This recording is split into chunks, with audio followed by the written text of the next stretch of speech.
కావలి పట్టణంలో సుమారు ఎన్నో సంవత్సరాల నుంచి కావలి పురపాలక సంఘం ద్వారా నిర్వహించబడుతున్న ఆంధ్రకేసరి స్కూల్లో చదువుచున్న 6, 7, 8 తరగతుల విద్యార్థులను సపరేట్ చేయడం తగదని విద్యార్థుల తల్లిదండ్రులు ర్యాలీగా నిర్వహించి ఆర్డీఓ ఎస్ వంశీకృష్ణకు వినతి పత్రాన్ని సమర్పించి తమ సమస్యలను వివరించారు.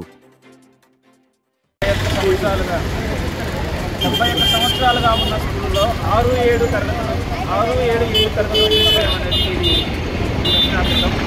ఎన్నో కుటుంబాలు ఈ ఆంధ్రప్రదేశ్ స్కూల్ చదువుతున్నారు. వేల వరకు చదువులు ఈ స్కూల్ తీసేయడం అనేది పునరాలోచన ప్రభుత్వం ఉండాలని కోరుతున్నాను.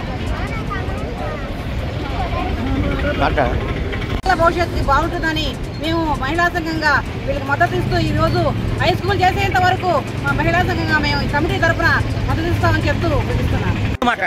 గౌరవనీయులు పెద్దలు, కావలి పట్టణ పుర ప్రముఖులు, అధికారులు, అనధికారులు, మేధావి వర్గానికి విజ్ఞప్తి. కావలి పట్టణంలో జనతాపేటలో ఉన్నటువంటి ఆంధ్రకేసరి పాఠశాలను ప్రభుత్వం యొక్క ఉత్తర్వుల ప్రకారము ఆ కాలేజీని డీగ్రేడ్ చేయాలి, 5వ క్లాసు వరకే ఉంచాలనే సంకల్పం మాకు తెలుస్తున్నది. కానీ ఆంధ్రకేసరి పాఠశాల 29, 30, 31 వార్డుల యొక్క ప్రజానిక బిడ్డలకు ఎంతో ఆదరుగా ఉన్నది. దాదాపుగా 75 సంవత్సరాల క్రితమే ఈ పాఠశాల స్థాపించి పట్టణ పురవైతేమి, రాజకీయవాదులైతేమి, పెద్దలైతేమి, అధికారుల యొక్క సహకారంతో ఈ యొక్క పాఠశాల ఈరోజు విరాజిల్లుతున్నది. మరి ఈ పాఠశాల డీగ్రేడ్ చేసినట్లయితే చాలా మంది 29, 30, 31 వార్డుల ప్రజానీకంలో ఉండే వాళ్ళ యొక్క బిడ్డలందరికీ కూడా చదువు పరిస్థితి ప్రశ్నార్థకముగా మారుతున్నది.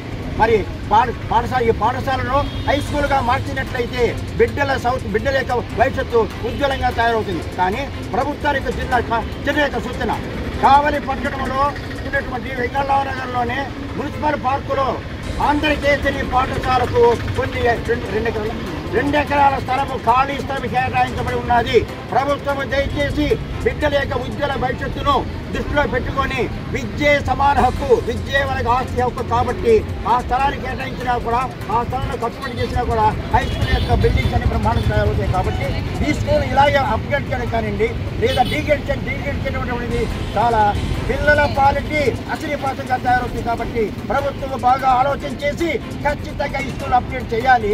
లేదా మున్సిపల్ ప్లాట్లో ఉన్నటువంటి ఖాళీ స్థలాన్ని ఖచ్చితంగా అక్కడ బిల్డింగ్ కట్టించి పిల్లల భవిష్యత్తును, పిల్లల ఉజ్వల భవిష్యత్తులకు పునాదులు వేస్తారని ప్రభుత్వం సవినయంగా విజ్ఞప్తి చేస్తున్నాం. ధన్యవాదాలు. ప్రసాదరావు కావాలి.